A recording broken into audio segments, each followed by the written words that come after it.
Welcome to the Court of History. I'm Sidney Blumenthal. I'm here with my co-host, Sean Mullens of Princeton University. We are now in session. Sean, the Christmas holidays are coming up. Yes, they are. Yeah. So it's, and it makes me think about what clergymen are doing right now. And,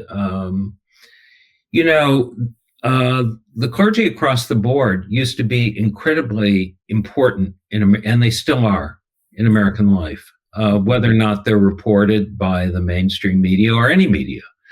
Mm-hmm. The Catholic bishops lately have made a very important statement.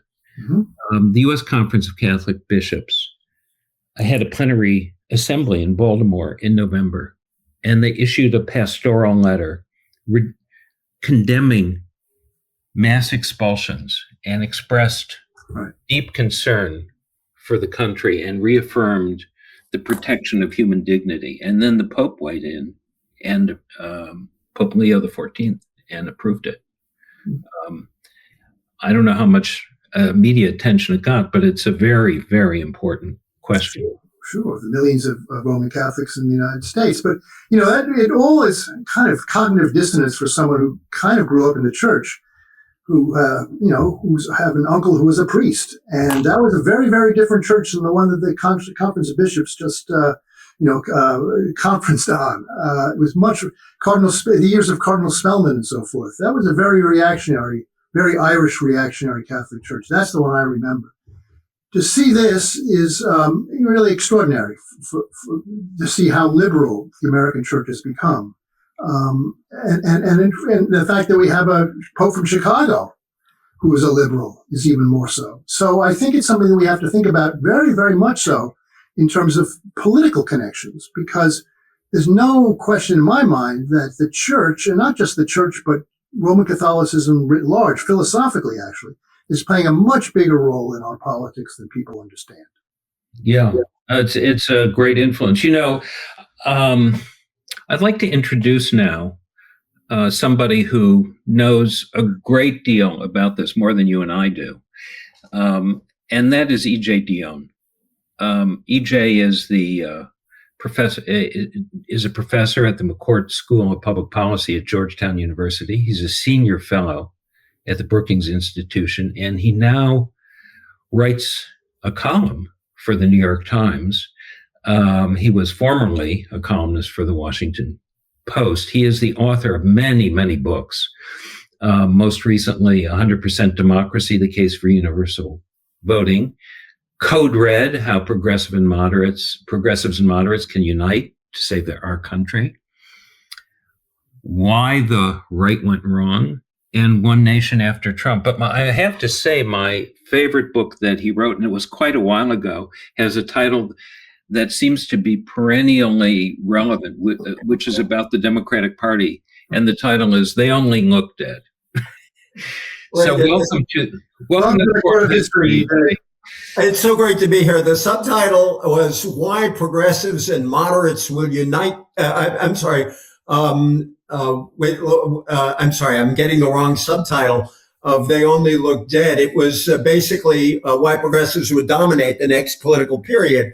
And I'm still fully waiting for the triumph. Although, at the time I wrote it, the Gingrich revolution was in full sway. So I did have the trajectory right compared to that. And I still broadly believe that title. But anyway, I just want to commend you guys for what you do in general, of course. And I've known you both for a long time. But I love what you've done with this podcast, because there couldn't be a better time to be trying to put current politics into a historical perspective, especially at a time when some people on the right are trying to X out parts of our history, sort of eliminated. And they don't think much of the Civil War amendments. I guess they'll keep the 13th, but they but they seem to be trying to get rid of the 14th and the 15th, or interpreting them out of existence. So bless you both for what you do. Thank you. Thank you. Yeah, thank you. We've done a lot of episodes on that very question with any number of prominent people, and including Sherrilyn Ifill. She's awesome. I actually had Sherrilyn Howard. A class I teach at Georgetown talking about the Black church, because the Eiffel family are kind of royalty, if you can have that, in a small d democratic church, but in the AME church. And she has really she's thoughtful about so many things, but the history of the Black church is one of them. Yeah. Well, EJ, you are a premature optimist, and you're a cyclical premature optimist. Well, Peggy Steinfeld, my friend, once called me a feliciopath. I think a wonderful term. It may be true. Yeah. Well, let's hope, particularly in this season, that in the season of hope, that that's true. But let's get to our subject here. EJ, I don't know if I mentioned here in my introduction of you, but you used to cover the Vatican for the New York Times. Right back in from 84 to 86, when Pope John Paul was the Pope, and later Pope Benedict, then Cardinal Ratzinger, ran the Congregation for the Doctrine of the Faith. So I joke that in my period there, I covered the North American and South American heresies. The North American heresies were about sex, and the South American heresies were about Marxism. And the Vatican was condemning them both at the time. Yeah. Well, I can't think of a more political assignment than being assigned to cover the Vatican. And we've had several conclaves since then. Pope Francis strikes me as a man who understood exactly what he was doing, and came from that South American heresy that you spoke about. Yeah. And also understood the church organizationally and prepared the way for his succession in a way that few popes have done. I think there's a lot to that. It was, elections for Pope, of course, they are inspired by the Holy Spirit, and the Holy Spirit moves in different ways at different times. And a lot of the elections are either a ratification of what came before or a reaction against what came before. And the election of Cardinal Ratzinger as Pope Benedict was in many ways a ratification of the direction that Pope John Paul had taken. I mean, I think John Paul is paradoxical in a lot of ways. I once gave a talk that was published in Commonweal. They ran it under the puckish headline, "We're all liberals now," where I argued that while Pope John Paul II is widely and with some reason identified with conservatives, almost all of his major achievements were liberal achievements. Famously, the visit to the Roman synagogue, first pope to do that, which ratified the shift in the church's teaching on Jews and anti-Semitism, a really strong statement against anti-Semitism. He was broadly supportive of human rights and liberal democracy. And I argued in that talk that it took a pope perceived as a conservative to ratify what was a fundamental shift in church doctrine during the Second Vatican Council back in the 60s. But broadly speaking, his theological agenda was more conservative. Benedict ratified that. When Pope Francis was, by many accounts, the runner-up to Benedict in the earlier conclave, there was a bishop from Milan who was seen as the candidate of the liberals, but Pope Francis had real support there. And the fact that they turned to Francis after Benedict was seen as a sign that the cardinals really felt the church needed a change in direction, needed a kind of refreshment, to use a popular word among Catholics. And so it was a conscious decision. Now, you've read a lot. There was a lot written that some of the people who supported Francis didn't expect the parts of him that were quite radical. And that's an important part of the legacy. I think with Pope Leo, you see more a continuity pope. But my friend Michael Sean Witters, who writes for the National Catholic Reporter, said he's a successor, not a replacement. And I think Leo is really interesting because, as we'll talk going on, he is very, very progressive on issues related to social justice, immigration. He even took a shot fairly recently at Elon Musk. But he is seen as a more traditional in his affect. A lot was made, and I think rightly so, that when he was elected, he appeared in the old robes, and he has a kind of reassuring message to traditionalists to a degree. And for those of us who are American liberal Catholics who would like the church, say, to ordain priests, women as priests, and married people as priests, it does not look like that is moving quickly. But in terms of the parts of the papacy that really have a major impact on our politics right now, his message is unmistakable. And if I could just say one more thing about that, it's perfect that to talk about Catholicism in a podcast on history, because of course there are few institutions in the world where tradition is more important or valued. There's a joke among liberal Catholic theologians that whenever the church changes its position on something, the first sentence begins, as the church has always taught, meaning you don't break from the tradition. And I think where Leo is concerned, it is extremely important to understand where the name Pope Leo comes from. Tell us about the origins of the name. You've told us about the vestments, which are, really interesting in terms of the signal he's sending. But tell us about the importance of taking on the name of Leo, as all popes take on different names to reflect different identities. Mm-hmm. Right. And Pope Francis obviously took Francis, first pope, only pope named Francis, because of his dedication to St. Francis of Assisi, who could be seen as the Pope of the climate. And he was a strong spokesperson on the climate and the poor. Pope Leo, and he said this explicitly, is Leo the 14th, because Leo the 13th really revolutionized Catholic teaching about the economy. Leo the 13th wrote an encyclical in 1891 called Rerum Novarum, which translates of new things. And it really was the encyclical in which the church put itself on the side of industrial workers.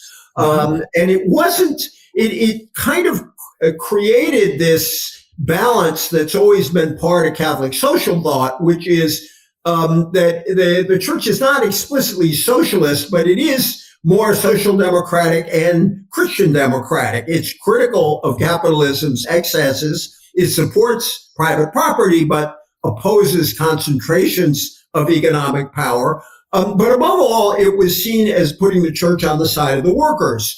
Pope Leo the new Pope Leo the 14th, has been very explicit that is his model, and that he sees his task as applying Catholic social teaching to a technological society. And he is very explicit in talking about his fears and hopes for, but fears about AI. He's already created a lot of conversations in the Vatican. He's consulting with people around the world about AI. He said recently, with new technologies, we need to ensure, and I quote him, that the benefits are not reserved to a small number of people or the interests of a privileged few.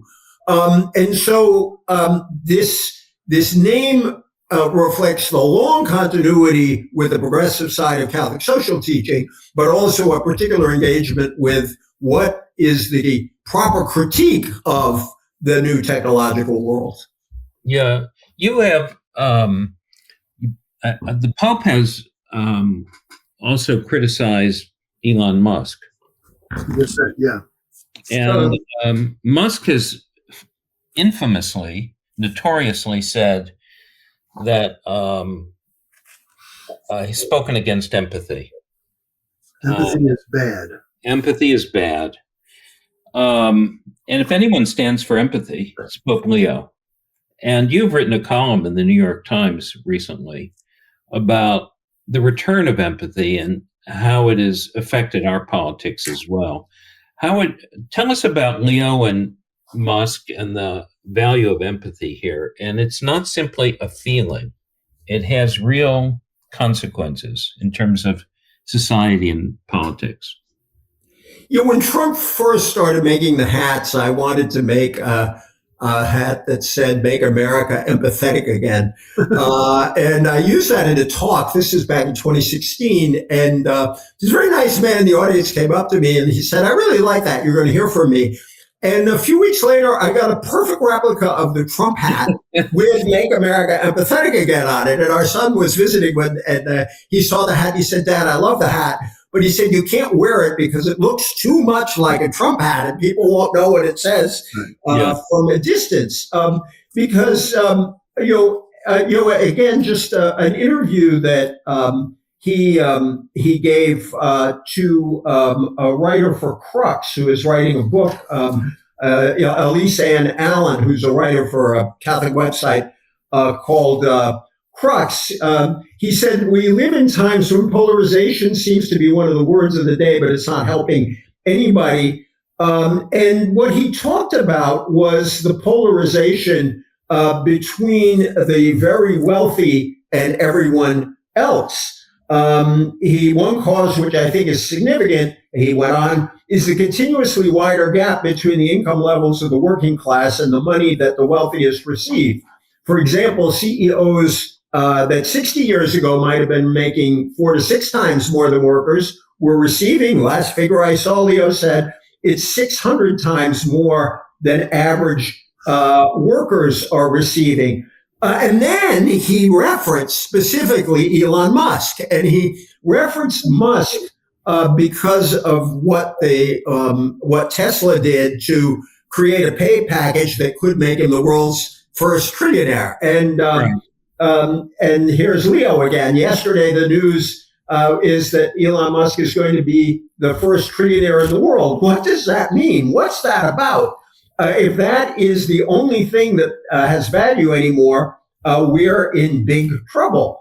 As has happened to many people who speak out progressively on economics, this got the Wall Street Journal's editorial writers on Pope Leo, and that's kind of when you knew he was on the progressive side of things. They wrote, quotes, "Is Elon Musk worth the $1 trillion compensation package Tesla's board is offering? Pope Leo and liberals in the back of the pews don't think so."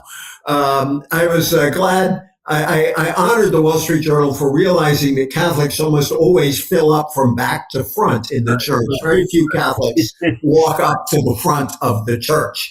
And so I think that Elon Musk story gives you a real sense of where he is coming from on these fundamental questions. And empathy, he means, he's talking straight class politics, right? I mean, in a very social democratic way.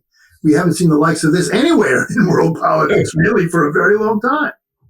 Well, the other thing, one of his first statements, it wasn't an encyclical. It's called an apostolic exhortation. It's sort of like an encyclical. And it was called Alexi Te, which is from Jesus. It's from I have loved you. This document, which is not that long, contains the word poor, references to the poor 275 times. If you go through it. And again, just speaking of empathy, and then I'll stop quoting Leo, but you wanted me to talk a bit about Leo.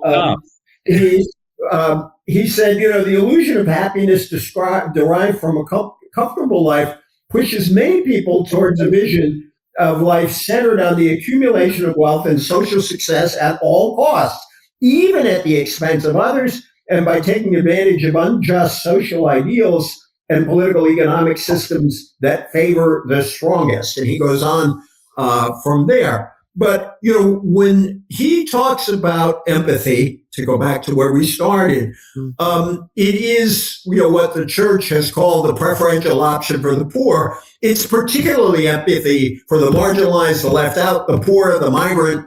And again, he has returned to those themes. Let's talk about the issue of immigrants. It is one of the most important issues in the United States. And not just in the United States. And in Western Europe in particular as well. Yeah. And we have had a national security document issued by Trump in which he said that Europe was facing a civilizational threat from migration, and he seemed to be favoring the populist and some say neo-fascist parties in Europe, while dispensing with our traditional alliances. Nonetheless, the Pope has said that we must find ways of treating people with humanity, with the dignity that is yours. And he was referring to specifically the U.S. Conference of Bishops' statements critical of the Trump administration deportation and roundup policies and ICE. And while the Pope said that every country has a right to determine who enters, how, and when, he says that treating them in a way is, to say the least, extremely disrespectful, and with instances of violence is troubling. And he says he wants all Americans to listen to the American bishops on this question. This is, he's directly entering into this debate here. Yeah. Well, I think he actually pushed the bishops in this direction too. I think it's, it's funny, Sean, you talked at the beginning of the show about the Church of your youth being conservative. It was certainly anti-communist, but it was, it had been in many ways associated with the New Deal as well. That's true. We could talk about that background of the church, and because you talked about labor. And of course, during the New Deal is when the industrial unions were formed, and the church played a role in that. The church was very important in the union movement. After Rerum Novarum, the American church was primarily an immigrant church and primarily a working class church, and it was natural that it should side with the workers. But, Rerum Novarum gave a kind of structure, an intellectual structure through which they could express that. And there's a very important person in the history of the American church called Father John Ryan, who later became known as Father New Deal because he was so supportive of Roosevelt. He was seen in the 30s as a kind of an alternative voice to Father Coughlin, who started out as a progressive, really New Dealer, and then moved toward fascism later on in his ministry. But Ryan was the author of the idea of the family wage, that good family life depended on workers earning enough to support their families. Obviously, the family was gendered then. There was a sort of gender quality to that, but it was about enough income to support a family. And of course, a lot of women were in the workforce in those days, as more than we remember in the needle trades and others. Poor families always had women in the workforce because they needed the money. In 1919, the bishops put out an extraordinarily progressive document called the Program for Social Reconstruction. And there were parts of it that sound like Bernie Sanders, if you read it today. And there's a really thoughtful writer on these things called Lou Daly, who made a very good case that the 1919 Program for Social Reconstruction really laid an intellectual basis for the New Deal. Now, I don't know if Franklin Roosevelt or his advisors read what the bishops had to say exactly, although probably Al Smith might have. But the core ideas that the bishops had in 1919 were very similar to the ideas that ended up animating the New Deal. And I think that that if you wanted to sort of think of the high moment of liberalism or progressivism in the Catholic Church. I would sort of take it from 1960 to the early 1990s. And the church was very conservative about abortion, but it was placing abortion, conservative in the sense that opposed legal abortion. But it was putting that in a broader context, what Cardinal Bernardin of Chicago called a seamless garment. And it still involved a heavy emphasis on support for the poor, the immigrant, the left out, and critique of nuclear war. In the 80s, the bishops put out very strong statements critiquing Reagan foreign policy, and another one on the economy that kind of echoed the 1919 statement. It's beginning in the 1990s that you began to see this shift to the right in the church. And part of that is the appointments that Benedict and John Paul made. They famously named Cardinal Law in Boston, Cardinal O'Connor in New York, although O'Connor, by the way, had a strong background in the labor movement, but he was on the conservative side, and they became known as Cardinals Law and Order in terms of what Pope John Paul was trying to do with the church. And you still have now a church very divided, and probably a more conservative hierarchy than the hierarchies in many other countries. There was an indicative election earlier this year, just a few weeks back, where the conservative candidate defeated the more moderate to progressive candidate. I wrote down the vote just to get an indicator of the split, 128 to 109 in favor of the conservative candidate. And there were people inside the bishops' conference who thought that statement, which I, both as a Catholic and as an American, welcomed on immigration. And it was a strong statement. There were voices in the conference who said it could have been stronger. It did not explicitly mention Trump or the administration. Cardinal Blaise Cupich of Chicago, who's on the progressive side of the church, actually introduced an amendment to strengthen it. So you still have this struggle. So I think what you're seeing is, I think that Leo, because he's an American from Chicago and that White Sox fan, is going to have a kind of an influence on the American bishops that's more direct and probably more powerful than Francis had. It's American bishops can't write off Leo. And, Leo is not easy to categorize as a radical. The right wing of the church loved to characterize Francis as a radical. He's a pretty mainstream Catholic, but he has these very progressive views. So I think you still have a struggle in the church and in the hierarchy between these conservative and progressive wings, and that there are still a lot of conservatives there who are probably going to be a bit uneasy with aspects of what Leo is saying. So, EJ, with that, we will conclude part one, and we will pick this up in part two, discussing the conflict within American Catholicism and world Catholicism that you have talked about, and the conflict between what you've written about in your Times column about anger, alienation, frustration, and division on the one hand, and on the other, empathy, solidarity, mutual respect, and hope on the other. So for now, this session of the Court of History, on behalf of my colleague, Sean Wilentz, is adjourned. Please subscribe to Legal AF and stay tuned for part two with EJ Dionne. Can't get your fill of Legal AF? Me neither. That's why we formed the Legal AF Substack. Every time we mention something in a hot take, whether it's a court filing or a oral argument, come over to the Substack. You'll find the court filing and the oral argument there, including a daily roundup that I do called, wait for it, Morning AF. What else? All the other contributors from Legal AF are there as well. We got some new reporting. We got interviews. We got ad-free versions of the podcast and hot takes. Where? Legal AF on Substack. Come over now to free subscribe.